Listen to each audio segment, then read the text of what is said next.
The morning sun shone bright over Nexus Prime as Li Jun walked through the tall metal gates of the Galactic Military Academy. The academy stood like a massive fortress made of silver and glass, reaching high into the purple sky. Students from dozens of different worlds moved through the courtyard, their alien forms creating a rainbow of colors, shapes, and sizes. Li Jun pulled his uniform jacket tighter around his shoulders. The academy's air was cold and thin, not like the warm, thick air of Earth. He still felt strange being here, surrounded by beings that looked nothing like humans. Some had forearms, others had scales instead of skin, and many had teeth that could tear through metal. His roommate Park Min caught up with him near the main building. Park Min was shorter than Li Jun, with a round face and bright eyes that always seemed to be smiling. "Ready for another day of being the weakest species in school?" Park Min asked with a laugh. Li Jun did not smile back. "We are not weak. We are just different. Tell that to the Brutarians who keep challenging us to arm wrestling contests," Park Min said. "Or the Velkarans who laugh when we use metal knives to cut our food instead of our own claws." They walked into the main hall together. The ceiling was so high that Li Jun could barely see the top. Alien students filled the space, talking in dozens of different languages. Some spoke with clicking sounds, others with deep growls, and a few made musical tones that hurt Li Jun's ears. At a table near the windows, Kira sat with her Velkaran friends. She was tall and thin, with pale blue skin that looked like polished stone. Her most striking feature was her arms. Instead of hands, she had long, sharp blades made of chitin that could slice through almost anything. The blades were part of her body, growing from her wrists like deadly tools. Kira noticed Li Jun looking at her and waved one of her blade arms in greeting. The movement was graceful and scary at the same time. Li Jun waved back with his soft pink hand. "See what I mean?" Park Min whispered. "Everyone here was born with weapons. We were born with, what? The ability to sweat a lot?" Near the food line, Thok stood with a group of Brutarian males. They were all thick and muscular, with gray skin that looked like rock. Bone spikes stuck out from their forearms, shoulders, and knuckles. Thok's was the biggest of them all, nearly 8 feet tall with spikes as long as kitchen knives. When he laughed, which he did often and loudly, his bone spikes would rattle against each other. The Brutarians were talking about their morning combat practice. "I put 3 holes in the training dummy with 1 punch," Thox bragged, making his arm spikes extend and retract like a cat's claws. These Earth humans could not even scratch the paint. Li Jun and Park Min got their breakfast and found a table in the corner. The human section of the cafeteria was small. Only 12 humans attended the academy out of nearly 2,000 students. Earth was still new to the galactic community, and most other species did not think humans were worth teaching advanced military tactics. At the table next to them, Yes was eating with her Nexian friends. The Nexians looked like large lizards that walked on 2 legs. Their skin was dark green and always wet-looking. Yes had yellow eyes that never seemed to blink, and when she smiled, drops of acid dripped from her teeth onto her food, making it sizzle and smoke. "I heard that humans do not even have poison," one of Yes's friends said in their hissing language. "How did they survive long enough to build spaceships?" Yes turned to look at Li Jun and Park Min.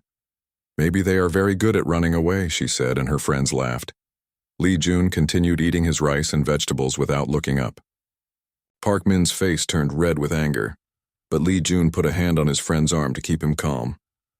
"Why do you not get mad when they say things like that?" Park Min asked quietly. "Because getting angry would prove nothing," Li Jun replied, "and because they do not understand what they are talking about." After breakfast, they walked to their first class of the day, practical weapons training with Commander Zeph. The classroom was large and round, with a raised platform in the center, where students could demonstrate their abilities. The walls were covered with pictures of weapons from hundreds of different worlds. Commander Zeph was a crystalline, a species that looked like walking diamonds. Light passed through his transparent body, creating rainbow patterns on the walls. When he spoke, his voice sounded like wind chimes in a gentle breeze. "Welcome, cadets," Commander Zeph said as students took their seats. "Today begins our unit on natural weaponry. Each species in this galaxy has evolved unique ways to defend themselves and attack their enemies. Over the next week, you will demonstrate your species' natural weapons and explain how they are used in combat." The alien students began to murmur excitedly. This was one of their favorite parts of the course. Each species took great pride in their natural abilities, and showing off was always fun. We will begin demonstrations tomorrow, Commander Zeph continued. I want each species to choose one representative to show their abilities to the class. Remember, this is not just about showing your weapons, but explaining their tactical uses and evolutionary advantages. Kira raised one of her blade arms. Commander, what about the humans? They do not have any natural weapons. The classroom became very quiet. All eyes turned to Li Jun and Park Min, who sat in the back row. Li Jun could feel the weight of nearly 200 alien stares. Commander Zeph's crystalline face showed no expression, but the light patterns inside his body moved faster. Every species has something to contribute to this discussion, Cadet Kira. I am sure our human friends will find something interesting to share. Thox laughed loudly from his seat.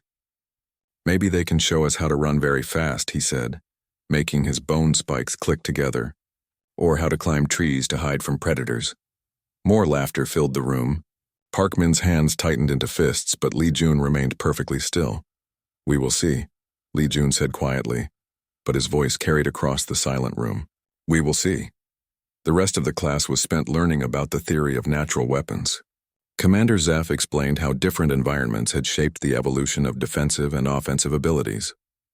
Desert species often had poison or acid to make up for scarce food sources. Forest species had climbing claws and camouflage. Ocean species had electrical abilities or crushing strength. The key to understanding natural weapons, Commander Zeph said, is understanding the environment that created them. Every claw, fang, spike, and poison gland tells a story about survival. When class ended, the alien students gathered in excited groups to discuss their upcoming demonstrations. The Velkarans compared their blade arms, seeing whose were sharper. The Brutarians practiced extending and retracting their bone spikes. The Nexians tested who could produce the strongest acid. Li Jun and Park Min walked alone toward their next class. What are we going to do? Park Min asked. Everyone expects us to embarrass ourselves tomorrow. Maybe we should talk to Commander Zeph and ask to be excused from the demonstration. No, Li Jun said firmly. We will participate. But we do not have claws or spikes or acid or anything like that. What can we possibly show them? Li Jun stopped walking and looked at his friend.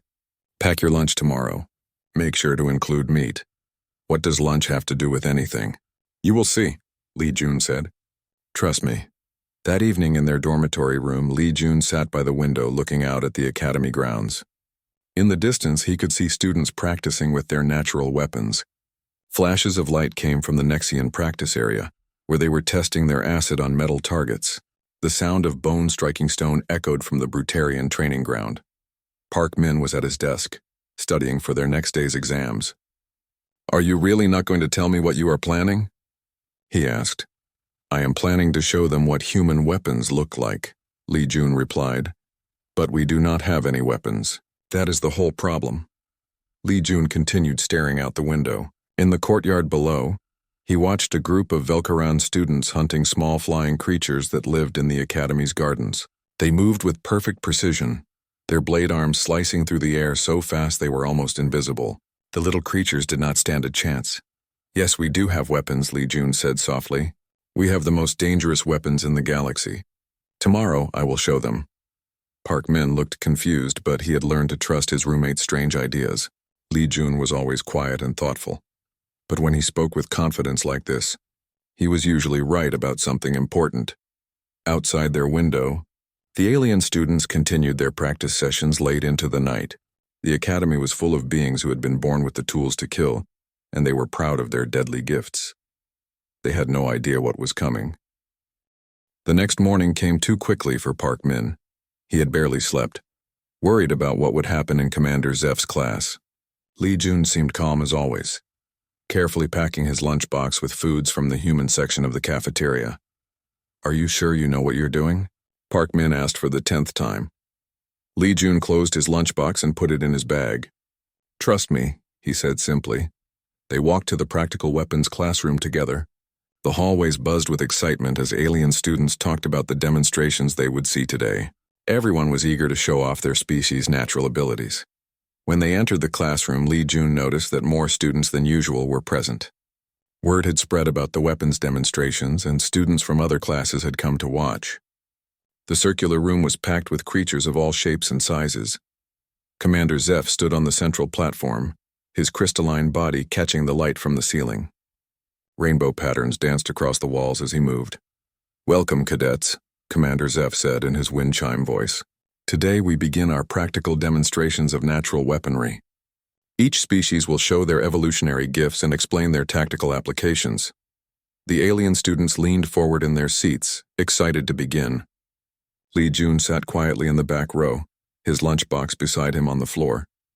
"We will start with the Velkarans," Commander Zeph announced. "Cadet Kira, please come to the platform." Kira stood gracefully and walked to the center of the room. Her pale blue skin gleamed under the lights and her blade arms caught the attention of every student. She moved like a dancer, each step perfectly balanced. "The Velkaran species evolved on the forest world of Veltar," Kira began, her voice clear and proud. "Our ancestors lived in the tall canopy trees, hunting flying prey and defending our territory from ground predators." She raised her arms, and the class could see how the chitinous blades extended from her wrists. They were longer than swords and sharper than razors with a slight curve that made them perfect for slicing. "These are not separate weapons," Kira explained. "They are part of my skeleton, made from the same material as insect shells but much stronger. Watch." She moved to a metal training dummy that stood at one side of the platform. With a movement so fast it was almost impossible to follow, she struck the dummy 3 times. The thick metal fell apart in perfectly clean slices. The class erupted in impressed murmurs. Even students who had seen Velkaran abilities before were amazed by the precision and speed. "In combat, these blades can cut through most armor," Kira continued. "They also regenerate if damaged, growing back stronger than before. And because they are part of my body, I can feel through them like fingers. I know exactly where they are and what they touch." She demonstrated by closing her eyes and slicing through a series of hanging ribbons without looking. Each cut was perfect, the ribbons falling in neat pieces. "Excellent demonstration, Cadet Kira," Commander Zeph said as applause filled the room. "Next, we will hear from the Brutarians. Cadet Thox, the platform is yours." Thox stood up with a grin that showed his large, flat teeth. He was even bigger than he looked sitting down, nearly 8 feet tall and covered in thick muscle. As he walked to the platform, his bone spikes clicked against each other like wind chimes made of calcium. "Brutarians come from Brutus, a world of deep caves and underground tunnels," Thox said in his deep, rumbling voice. "We evolved as miners and tunnel fighters, battling in tight spaces where normal weapons would be useless." He held up his massive arms, showing the bone spikes that grew from his forearms, elbows, and knuckles. They were white as ivory and sharp as needles, some nearly 6 inches long. "These spikes are not just for show," Thox continued. "They are connected directly to my muscle system. Watch." He extended his arm toward another metal training dummy. With a sound like breaking rocks, the bone spikes shot out from his arm, extending to nearly double their original length. They punched through the dummy's armor plating like it was made of paper. Then, just as quickly, the spikes retracted back into his arms with a wet sliding sound that made some students wince. "The spikes can extend and retract at will," Thox explained. "They are harder than steel and grow constantly throughout our lives. In tunnel combat, we can punch through stone walls to create new passages or collapse tunnels on our enemies." He demonstrated by hitting the stone floor with his fist. His knuckle spikes drove deep into the rock, creating spiderweb cracks that spread out for several feet. "The pain actually makes us stronger," Thox added with a savage grin. "Brutarian battle rage increases when we are injured. The more we bleed, the harder we fight." The students applauded, but many looked uncomfortable. Brutarian fighting methods were notoriously brutal even by galactic standards. "Thank you, Cadet Thox," Commander Zeph said. "Next we will see a demonstration from the Nexians." "Cadet Yes, please take the platform." Yes slithered more than walked to the center of the room. Her lizard-like body moved in smooth curves and her yellow eyes never blinked as she looked at the audience. When she opened her mouth to speak, students in the front row leaned back from the smell of acid. "Nexians evolved on a volcanic world where the ground itself could kill you," Yes said in her hissing voice. "Acid pools, poisonous gases, and rivers of lava covered our planet. We learned to use chemistry as our weapon." She moved to a table where Commander Zeph had placed several metal objects of different types. "Our saliva contains concentrated acid that can dissolve most materials. The strength can be controlled based on what we eat and our emotional state." Yes picked up a steel bar and held it in front of her mouth. A thin stream of clear liquid dripped from her fangs onto the metal. Where the acid touched, the steel began to bubble and smoke. Within seconds, the bar was eaten away to nothing. This is mild acid, Yes explained. When we are angry or frightened, the acid becomes much stronger. She demonstrated by picking up a piece of titanium, one of the strongest metals known to galactic science. This time, when she dripped acid on it, the metal dissolved instantly, sending up clouds of toxic smoke. We can also spit the acid up to 20 feet with perfect accuracy. Yes continued. She aimed at a target across the room and sent a stream of acid flying through the air. It hit the center of the target perfectly, eating a hole straight through. In addition to external use, we can inject acid directly through our fangs like venomous snakes. One bite can dissolve an enemy's internal organs in minutes. The demonstration was impressive but also terrifying. Several students covered their mouths and noses to avoid breathing the acid fumes. Very good, Cadet Yes, Commander Zeph said, using his powers to clear the air of smoke. Our next demonstration comes from the Thraxians. Cadet Gore, please show us your abilities. Gore was shorter than most of his classmates, but what he lacked in height he made up for in width. He was built like a barrel, with thick arms and a massive head. When he smiled, students could see rows and rows of sharp teeth that seemed to go all the way down his throat. Thraxians are pursuit predators, Gore said in a voice that sounded like gravel rolling down a hill. We evolved from pack hunters who could track prey across entire continents. Our most important weapon is our jaw. He opened his mouth and the students gasped. His jaw unhinged like a snake's, opening far wider than should have been possible. Inside were not just teeth, but grinding plates and crushing surfaces designed to break down any material. We have 4 types of teeth, Gore explained, his voice echoing strangely from his open jaw. Cutting teeth in front, crushing teeth in the middle, grinding plates in the back, and needle teeth for holding prey. He picked up a thick bone from the demonstration table. With a sound like a tree falling, he bit down on it. The bone shattered into powder between his teeth. Our teeth regenerate every few weeks, Gore continued. We can bite through almost any armor, and our jaw muscles can exert pressure equal to a hydraulic press. To prove his point, he bit down on a metal bar. The bar bent and twisted like soft clay under the force of his bite. But the most important thing about Thraxian jaws, Gore said with a disturbing smile, is that we never let go.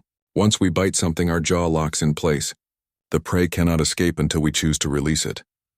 The demonstrations continued for nearly an hour. Species after species showed their natural weapons. The Voltarians demonstrated their electrical abilities, sending lightning between their fingers. The Hectarians showed how their skin could become as hard as diamond armor. The Spirians revealed their ability to extend razor-sharp tentacles from their backs. Each demonstration was met with respectful applause and admiration. These were the weapons that had allowed each species to survive and thrive on their home worlds. They were the products of millions of years of evolution, refined by countless generations of natural selection. Li Jun watched each demonstration carefully, taking mental notes. Park Min grew more nervous with each display of deadly abilities. How could humans compete with creatures who had been born with such terrible gifts? Finally, Commander Zeph called the last name on his list. And now, the crystalline instructor said, we will hear from our human representatives. Cadets Li Jun and Park Min, please take the platform. The room fell silent. 200 pairs of alien eyes turned to watch the soft pink creatures with no visible weapons walk to the center of Li Jun, walked slowly to the center of the platform, carrying his lunchbox in both hands. Park Min followed behind him, his face pale with worry. The entire classroom watched in silence, waiting to see what the humans could possibly demonstrate after such impressive displays of natural weaponry. Some students leaned forward in their seats, curious about what humans might do. Others sat back with amused expressions, expecting to be entertained by the weak species that had somehow managed to reach the stars despite having no claws. No spikes, no acid, and no obvious way to defend themselves. Thox crossed his massive arms, his bone spikes clicking together. This should be interesting, he said loudly enough for everyone to hear. Maybe they will show us how to use tools like primitive cave dwellers. Several Brutarians laughed at this comment. Even some of the more polite species smiled, thinking that human abilities could not possibly compare to what they had just witnessed. Commander Zeph stood at the edge of the platform, his crystalline body reflecting the lights in rainbow patterns. Cadets Li Jun and Park Min, he said in his wind chime voice. Please demonstrate your species' natural weapons and explain their evolutionary advantages. Park Min looked around the room nervously. He could feel the weight of 200 alien stares pressing down on him. His hands were shaking as he tried to think of something to say. Park Min began, his voice barely loud enough to hear. We are endurance hunters. We can run for very long distances without getting tired. And we are very smart. We can solve problems and work together and— That is not a weapon, Kira interrupted, her blade arms glinting in the light. Those are just survival traits. Where are your claws? Your fangs? Your poison? Show us something that can actually hurt an enemy. Yeah, Thox added with a grin that showed his flat teeth. Show us your weapons, not your weaknesses. More laughter filled the room. Park Min's face turned red with embarrassment. He looked at Li Jun for help, but his roommate remained perfectly calm. Li Jun stepped forward and placed his lunchbox on the demonstration table in the center of the platform. The laughter slowly died down as students realized he was serious about whatever he was planning to do. You want to see human weapons? Li Jun asked quietly. His voice was not loud, but something in his tone made the entire room fall silent. Without another word, Li Jun opened his lunchbox. Inside the box was what looked like a normal human meal. There were pieces of grilled chicken neatly arranged and still warm. A small container held fish cake soup that smelled of herbs and spices. Another section contained seasoned vegetables that had been carefully prepared. There were rice balls wrapped in seaweed and in one corner a few pieces of cooked beef. The alien students stared at the food in confusion. Some began to whisper to each other, wondering if this was some kind of human joke they did not understand. Is this supposed to be your weapon? Yes asked, her yellow eyes blinking for the first time since the demonstrations had begun. A meal? I do not understand, said Gore, his massive jaw working as if he wanted to bite something. Are you planning to throw food at your enemies? More confused murmurs filled the room. Even Commander Zeph tilted his crystalline head, waiting to see where this demonstration was going. Li Jun looked around at the alien faces surrounding him. He could see confusion, amusement, and growing irritation in their expressions. They had shown him their most deadly abilities, the weapons that made them feared across the galaxy, and he had responded by opening a lunchbox. This, Li Jun said, gesturing to the contents of his lunchbox, is humanity's weapon. The room erupted in laughter. Thox's bone spikes rattled as his whole body shook with amusement. Kira's blade arms caught the light as she raised them in a gesture of disbelief. Even some of the more serious species could not help but smile at what seemed like human foolishness. You think food is a weapon? Thox called out between laughs. What are you going to do, feed your enemies to death? But Li Jun did not smile. He did not look embarrassed or angry. Instead, he picked up a piece of chicken from his lunchbox and held it up for everyone to see. Every species here has shown me their hunting adaptation, Li Jun said, his voice cutting through the laughter like a blade. You have evolved to kill specific types of prey in specific environments. Velkarans hunt from trees with their blade arms. Brutarians ambush prey in tunnels with their bone spikes. Nexians dissolve their victims with acid. He paused, letting his words sink in. The laughter was beginning to die down as students started to pay attention to what he was actually saying. But this chicken, Li Jun continued, holding the piece of meat higher, this represents something very different. This chicken did not die in a hunt. It did not die fighting for its life against a predator. The room was becoming quieter now. Students were starting to lean forward, trying to understand where this was going. This chicken lived its entire life in a cage, Li Jun said. It was fed by humans, protected by humans, kept alive by humans. And when it was fat enough, it was killed by humans, not in a moment of violence, but as part of a planned system. He set the chicken down and picked up the container of fish soup. This fish came from the ocean, an environment where humans cannot naturally survive. We have no gills, no ability to breathe underwater, no natural way to catch fish in their own habitat. But we learned how to build boats, how to make nets, how to find fish in the deep water, and bring them to the surface. Some of the alien students were beginning to look uncomfortable.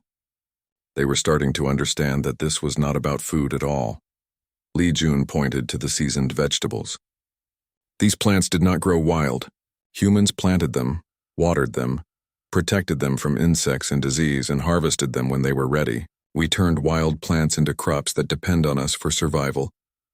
The room was completely silent now. Even Thox had stopped laughing, his bone spikes motionless as he listened. And this beef, Li Jun said, picking up a piece of the cooked meat, came from cattle. Do you know what cattle are? No one answered.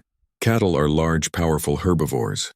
On Earth, they weighed over 1,000 pounds each and could easily kill a human with their horns or hooves. They were dangerous animals that humans had no natural ability to hunt. Li Jun looked around the room, making eye contact with as many students as he could. So we domesticated them. We took these large, dangerous animals and changed them. We bred them to be slower, fatter, and completely dependent on humans for survival. We turned them into living food factories that produce milk, meat, and leather for us. Park Min was staring at his roommate with wide eyes. He had never heard Li Jun speak like this before, with such quiet intensity that made every word feel important. You see, Li Jun continued, every species here has evolved to fill a specific ecological niche. You are specialists. Velkarans hunt flying prey in forest canopies. Brutarians fight in underground tunnels. Nexians survive in volcanic environments. He gestured to the contents of his lunchbox. But humans are generalists. We do not just hunt one type of prey in one environment. We hunt everything, everywhere. And we do not just kill our prey and eat it. We reshape entire ecosystems to serve our needs. The silence in the room was now complete. Not a single student was laughing anymore. We took the most dangerous predators on our planet and turned them into pets that love us more than they love themselves. We took wild plants and created vast fields of crops that cannot survive without our care. We took fierce animals and made them into livestock that exist only to feed us. Li Jun closed his lunchbox with a soft click that sounded loud in the silent room. This lunchbox contains the evidence of humanity's greatest weapon, our ability to completely dominate and control other species. We do not just kill our enemies. We make them dependent on us. We make them willing participants in their own consumption. Commander Zeph's crystalline body had stopped creating rainbow patterns. The alien instructor stood perfectly still, processing what he had just heard. Every creature in this lunchbox represents millions of years of evolution that we redirected to serve human purposes. We took the natural world and reshaped it into a system that exists only to support human life. Li Jun looked directly at Kira, then at Thox, then at Yes and Gore.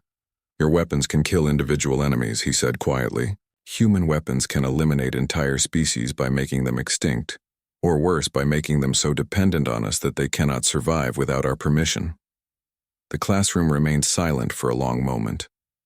Students who had been laughing minutes before now sat with expressions of growing horror as they realized the implications of what they had just heard. Finally, Kira spoke, her voice barely above a whisper. And now you are in space, she said. Li Jun nodded slowly. Now we are in space. The silence in the classroom stretched on like a living thing. Li Jun could hear the soft humming of the air systems and the distant sounds of other classes in the academy corridors. But inside this room, 200 alien students sat frozen, processing what they had just learned about humanity. Park Min found his voice first. The revelation had given him confidence, and now he understood what his roommate had been planning. You want to know how humans became the dominant species on Earth? Park Min asked, stepping forward to stand beside Li Jun. It was not because we were the biggest or the strongest or the fastest. He gestured toward the lunchbox. It was because we learned something that no other species on our planet ever figured out. We learned that controlling something is more powerful than just killing it. Thox shifted uncomfortably in his seat, his bone spikes making scraping sounds against the chair. But you are still weak, he said, though his voice lacked the confidence it had held before. Without your tools and your tricks, you are just soft animals. Li Jun smiled for the first time during the demonstration. It was not a pleasant smile. You think we are weak because we do not have claws or spikes or acid, Li Jun said. But tell me, Thox, what happens to brutarians who cannot fight? Thox frowned, his massive brow furrowing. They die. Only the strong survive on Brutus. Exactly, Li Jun said. Your species kills its weak members. But humans do something different. We keep our weak members alive and find ways for them to contribute to the group. Park Min nodded eagerly. On Earth, humans who could not hunt became farmers. Humans who could not fight became healers. Humans who could not run became inventors. We found a use for everyone. That is not strength. Yes hissed, acid dripping from her fangs onto the floor. That is waste. Weak individuals make the whole species weaker. Does it? Li Jun asked. Let me tell you about human population numbers. He paused to let the words sink in before continuing. When humans first learned to farm instead of just hunt, our population was maybe 10 million individuals across the entire planet. Today, there are over 8 billion humans on Earth alone. Gasps echoed through the classroom. Most species in the galaxy had populations measured in millions, not billions. 8 billion, Li Jun repeated. And that is just our home planet. We have colonies on dozens of worlds now, with more being established every year. Commander Zeph finally spoke, his crystalline voice carrying a note of something that might have been concern. How is such a population density sustainable? Because we do not just take from our environment, Park Min explained. We reshape it completely. We turn entire continents into food production systems. We modify the atmosphere, the soil, the water, even the weather to suit our needs. Li Jun picked up the piece of beef from his lunchbox again. Let me tell you the full story of what happened to the cattle. Before humans domesticated them, there were maybe a few million wild cattle scattered across several continents. They lived in small herds, constantly fighting for territory and food. He held the meat up so everyone could see it. Today, there are over 1 billion cattle on Earth. We increased their population by more than 100 times, but every single one of those billion cattle exists only because humans allow it to exist. They cannot survive in the wild anymore. We have bred that ability out of them. That is horrible, whispered Kira, her blade arms trembling slightly. Is it? Li Jun asked. From the cattle's perspective, they have achieved the ultimate evolutionary success. Their species has spread across the entire planet in numbers their wild ancestors could never have dreamed of. They are fed regularly, protected from predators, given medical care when they are sick, and sheltered from harsh weather. But they are slaves, Gore growled, his massive jaw clicking. Are they? Park Min asked. Or are they partners in a relationship that benefits both species? The cattle get food, safety, and medical care. Humans get milk, meat, and leather. Both species prosper. Except the cattle do not choose this relationship, Yes pointed out. Li Jun nodded. You are right. They do not choose it. Because we have made it so they cannot choose anything else. That is the point. He walked closer to the edge of the platform, addressing the alien students directly. Every species here has shown me weapons designed to kill enemies. But what happens after you kill your enemies? They are dead, and you gain nothing except temporary safety. That is the point of weapons, Thok said, though he sounded less certain than before. No, Li Jun said firmly. That is the point of crude weapons. Human weapons do not just eliminate threats. They turn threats into resources. He gestured around the room. Do you want to know what happened to the other intelligent species on Earth? The room became even quieter, if that was possible. Students leaned forward, dreading the answer but unable to stop themselves from listening. There were not any other intelligent species on Earth, Park Min said quietly. Not anymore. What do you mean, not anymore? Asked a student from the back of the room. Li Jun exchanged a look with Park Min before answering. There were other human species, Neanderthals, Denisovans, and others. They were intelligent, they used tools, they had language and culture. Where are they now? Kira asked, though her voice suggested she already knew the answer. Extinct, Li Jun said simply. Some we killed directly. Others we outcompeted for resources. A few we absorbed through interbreeding, but the result was the same. Only one human species survived. The horror on the alien faces was now complete. They were beginning to understand that they were not looking at a weak species that had somehow stumbled into space travel. They were looking at something far more dangerous. But that was on your own planet, Commander Zeph said, his voice carefully controlled. Surely your behavior toward other species has changed now that you are part of the galactic community. Li Jun and Park Min looked at each other again. Park Min smiled, but it was not a reassuring expression. Has it? Park Min asked. Let me tell you about what humans have been doing since we joined the galactic community. He began counting on his fingers. We have established diplomatic relations with 47 species. We have trade agreements with 31 species. We have mutual defense treaties with 19 species. That sounds peaceful, said a Nexian student hopefully. Does it? Li Jun asked. Or does it sound like we are creating a web of dependency? Think about those trade agreements. What do humans export? Several students tried to answer, but they found they did not really know. Food, Park Min said. Humans export food to dozens of worlds. Agricultural products, processed meals, even live animals. Many of your colonies now depend on human food shipments to survive. And our mutual defense treaties, Lee Jun added, mean that human military forces are stationed on 19 different worlds, protecting our allies from their enemies. The implications began to dawn on the alien students. Human influence was already spreading throughout the galaxy, but it was not spreading through conquest. It was spreading through necessity. You are making other species dependent on you, Kira said, her voice barely audible. The same way we made cattle dependent on us, Lee Jun confirmed. The same way we made dogs dependent on us. The same way we made crops dependent on us. But we chose these relationships, protested a Thraxian student. We signed the treaties willingly. Did you? Park Min asked. Or did we simply make ourselves too useful to refuse? When a human colony ship arrives at a struggling world with offers of food, medicine, and protection, what choice do the inhabitants really have? Commander Zeph stepped forward, his crystalline body now completely still. No rainbow patterns danced across the walls. Are you saying that humanity plans to domesticate the entire galaxy? He asked directly. Lee Jun considered the question carefully before answering. We do not plan it, he said finally. We do not need to plan it. It is simply what we do. It is what we have always done. We find ecosystems and we reshape them to serve human needs.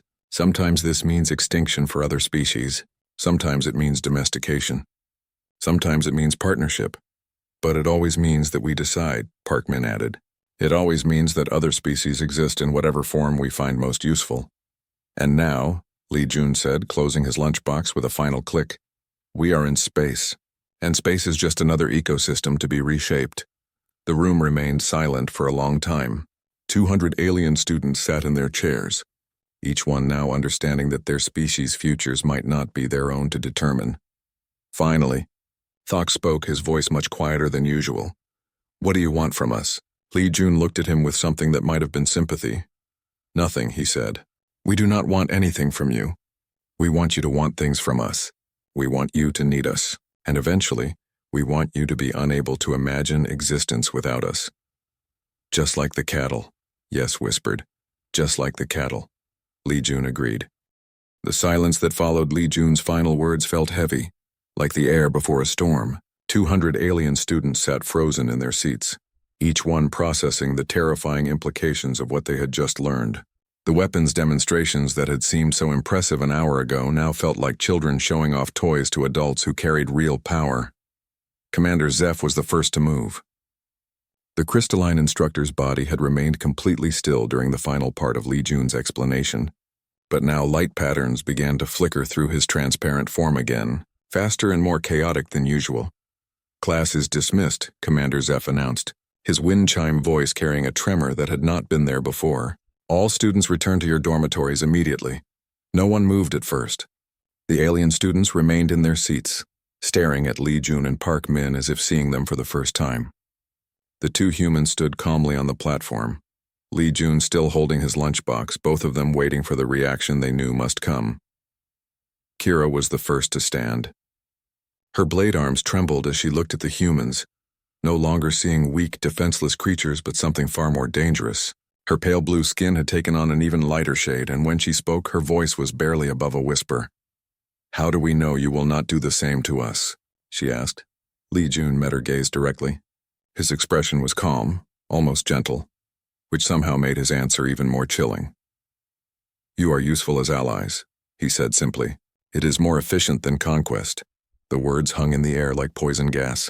Kira's blade arms drew back defensively, an instinctive reaction to a threat she could not fight with traditional weapons. That is not an answer, she said, her voice stronger now but still afraid. That is just another way of saying you will control us. We already are controlling you, Park Min said matter-of-factly. Veltar imports 60% of its protein from human agricultural worlds. Your people have been eating food grown by humans for 3 years now. How long do you think your population could survive if those shipments stopped? Kira's blade arms dropped to her sides. She had not known that statistic, but she realized it was probably true. Her homeworld had been struggling with food production since the industrial expansion began. Human agricultural assistance had seemed like a blessing. Now it looked like something else entirely. Thok stood up abruptly, his bone spikes extending to their full length with a sound like breaking rocks. Several students around him flinched and moved away. "This is a threat," he growled, his massive frame towering over the other students. "You are threatening all of us." Li Jun looked at him with the same calm expression he had shown throughout the demonstration. "No," Li Jun said quietly. "We are explaining reality.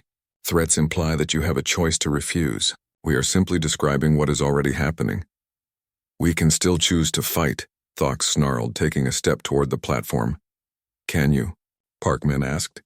"Let me ask you something, Thox. How many Brutarian worlds have defense treaties with Earth?"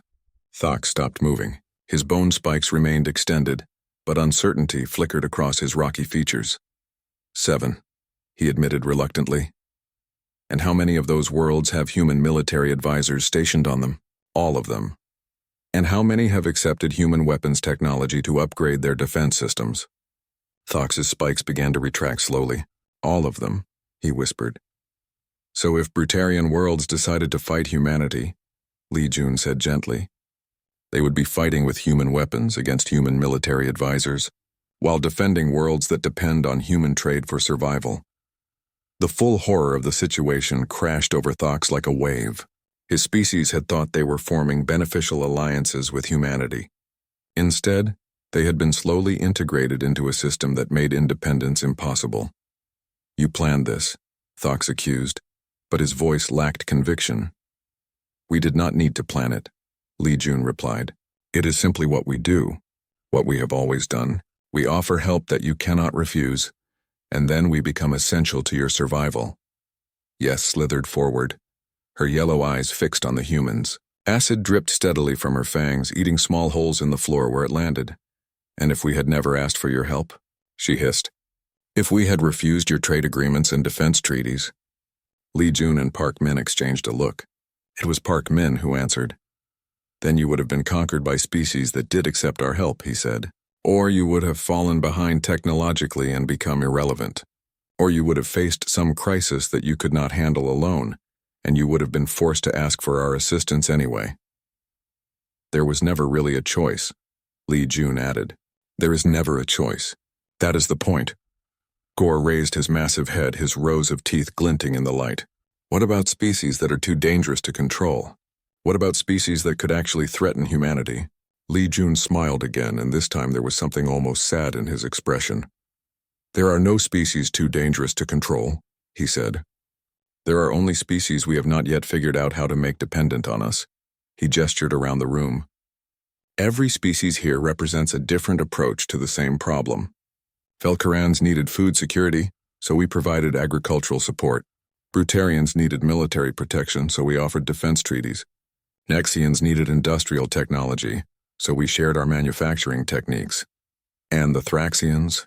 Gore asked, though he seemed reluctant to hear the answer. "The Thraxians needed nothing," Li Jun said. "You were completely self-sufficient. So we created needs. We introduced new technologies that required rare materials your worlds did not have. We offered entertainment and luxury goods that your people had never experienced before. We made you want things you had never known existed."